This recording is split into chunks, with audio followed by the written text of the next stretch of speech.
Here is an analysis of the first Week 2 match for Pokemon Showdown League Season 3. Here we have the Week 2 match between Chris and Dean, which was a funny one. Chris showed a lot of promise in Week 1, but he was playing against a soft opponent, a fellow rookie. And now we see Chris put to the test versus Dean. And immediately, I have some issues. This team is not that great.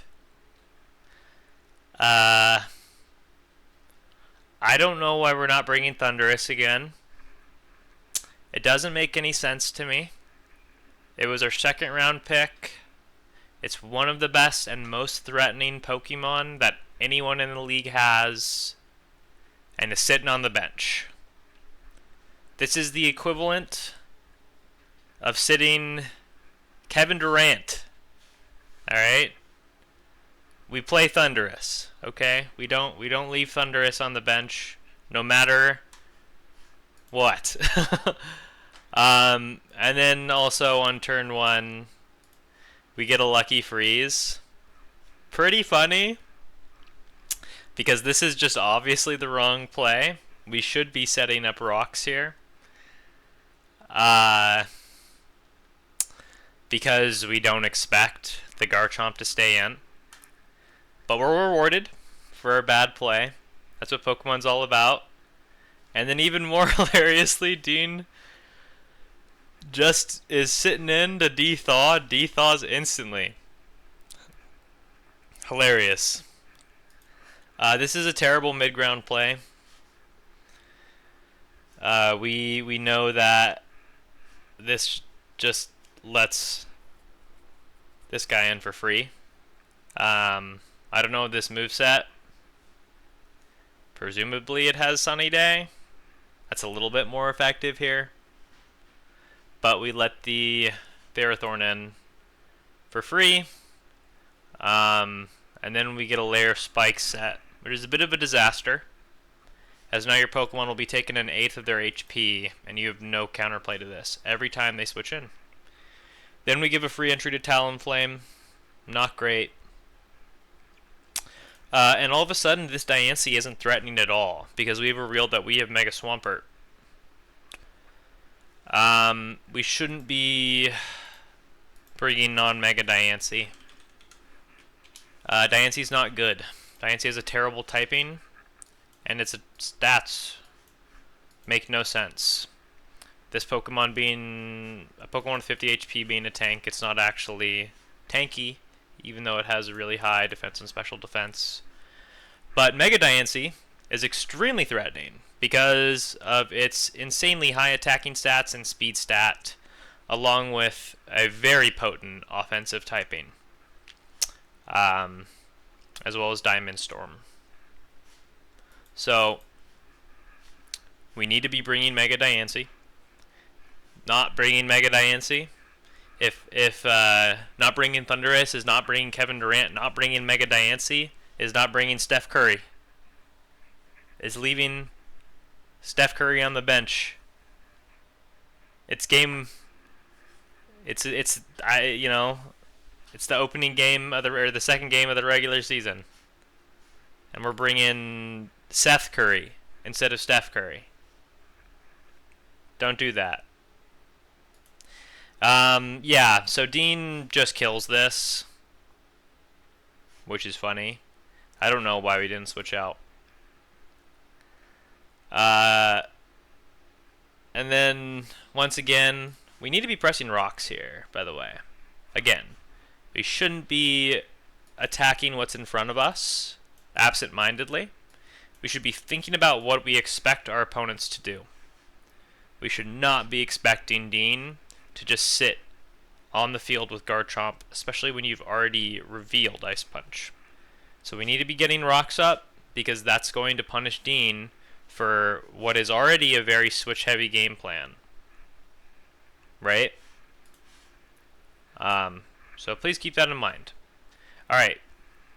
Snorlax comes in. Snorlax, terrible Pokemon. He is so washed. And he has no ability to threaten this Ferrothorn. We're talking about needing, probably 4 curses before we are really presenting any form of threat. I don't understand why Dean is pressing Power Whip. It doesn't really make any sense to me, because spikes would be insane here. I think that Dean already knows that this game is won, because we don't have the Breaking Core here. And so he's just clicking buttons. We bring Rotom Wash in. Sacred Fire. Now you see, I'm sure that Dean Midground's here. This is an important concept. Chris, you were fighting what's in front of you. Dean is fighting the range of moves that you can click. So Hydro Pump is super effective on Entei, but he does not expect you to stay in on Entei. So he uses Volt Switch, expecting you to switch, giving him momentum. This same concept can be applied to Swampert's Ice Punch turns. And if we had Rocks up on turn 1, let's see, how many switches do we have here by Dean? These Rocks would have done...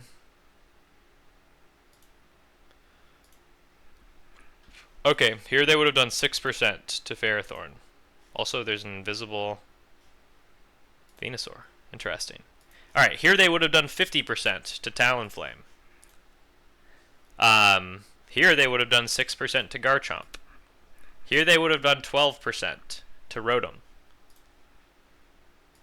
Here they would have done another 6% to Ferrothorn. Which Ferrothorn's going to recover most of the damage it takes from Rocks because we're staying in against it. But here it would have done another 12% to Rotom.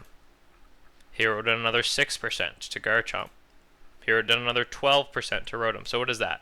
48% of Rotom's health?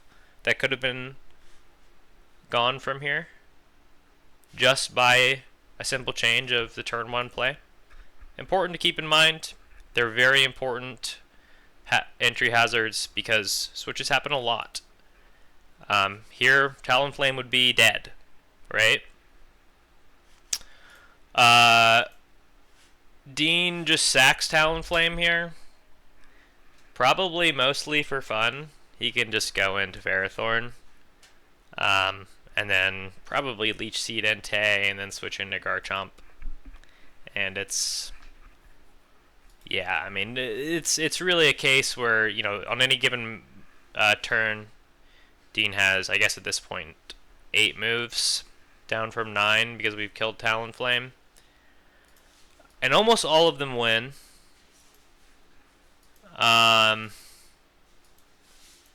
We see Sunny Day on Entei.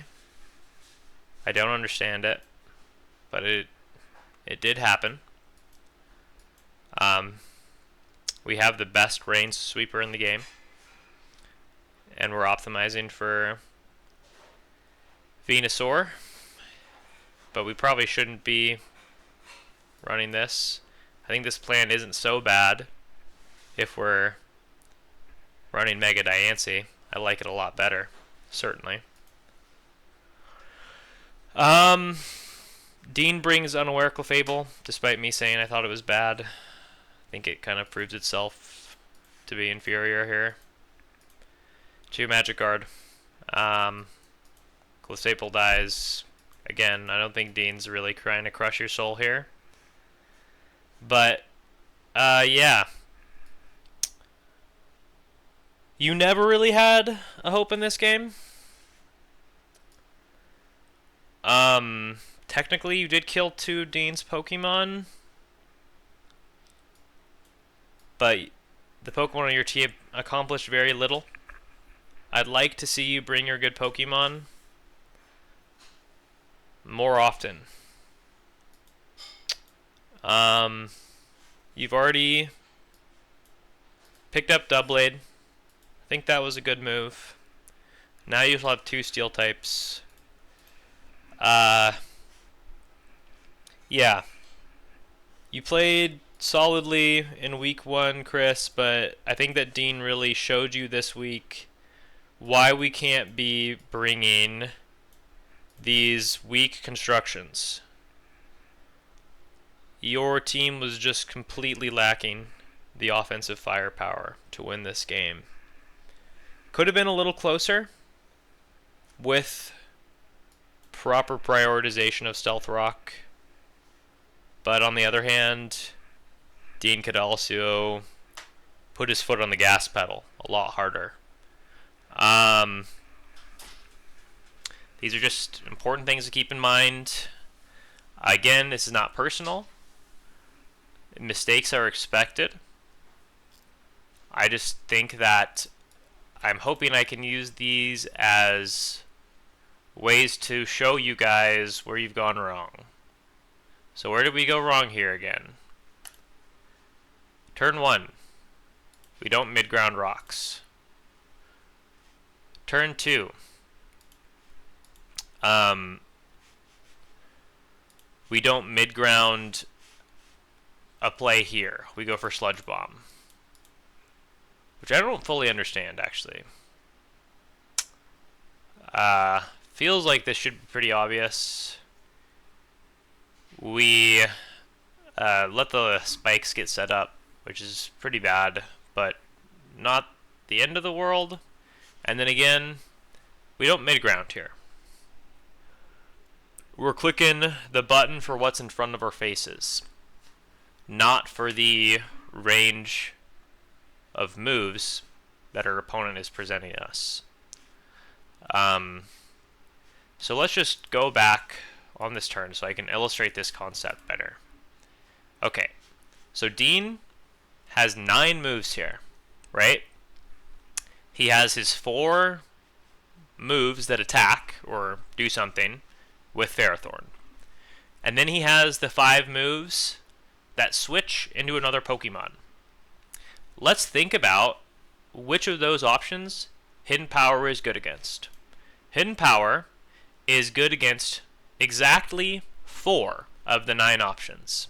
It is good against Dean staying in and pressing a button. But here's the thing. Why would Dean ever stay in and press a button here? Right? We know that we can't threaten this Venusaur offensively. And we also know that if we stay in, we're at threat of dying. So there's no way he's staying in. This, on the list of moves that you should expect Dean to play, these 4 should be the absolute bottom 4.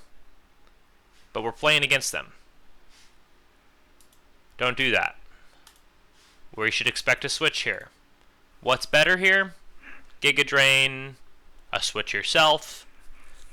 Think about who you expect to come in, and maybe you can get ahead, get a good matchup, get good tempo. But anyway, mid-grounding. Instead, we Hidden Power Fire into Talonflame, which essentially accomplishes nothing. Then we switch into Diancie, and we see Dean, once again, applying this concept of the mid-ground. He doesn't expect you to stay in with the Venusaur. He expects you to switch. And by pressing U-turn, he gets to react to your switch and get a positive matchup. Right? It's a great play by Dean. And it's plays like this that let you win. And then here on turn 7, it's plays like this that lose you the game. We just leave our Diancie in. Uh, this is why we need to bring Thunderous. We don't have a good switch into Garchomp, right? There's nothing that switches into Earthquake comfortably here. Maybe Fortress can do it a couple times, but it's not great. Yeah, so instead we sack Diancie, and she accomplishes exactly nothing, and she's our first pick. Not ideal. Here again, we see you getting punished for not understanding the concept of the midground, right? There's no reason that Dean should stay in here. We should be thinking about staying in as among his worst options. So what do we need to be doing instead? Pressing the buttons that will guaranteed make us progress. Again here, I would have liked to have seen Stealth Rock. It's a little late, right? We could have already had a lot of value from it. But this is just, something we need to be thinking about. Snorlax isn't able to accomplish much in this battle. Once again, Thundurus probably would have been a lot more useful. So yeah, I think at this point, again, the game is more or less over because we've more or less showed our hands. And it's going to take some incredible luck on your side, Chris, to crawl back into this game, as well as some mistakes from Dean. I don't think Dean makes any bespoke mistakes. I don't think Dean plays super precisely either. And, we just kind of trade damage until you lose from here, right? And you don't really have good answers. You don't have enough offensive power to threaten Dean's team. So, again, we need to be bringing our best Pokemon. We need to be understanding the concept of midgrounds. Yeah, I guess those are the two important things here. We don't just click the move that's best against what's in front of us. We click the move that is on balance the strongest for each of the options that our opponent is presenting. And that's the midground. In fact, I might even title this a disambiguation on midground or something. So, if we can understand this concept, Chris, I think that you can succeed in your future matches. Of course, Dean, you played very well. I'm using your plays this game to essentially illustrate how to midground, as you show several good instances of it. And I hope that this was useful for you, Chris.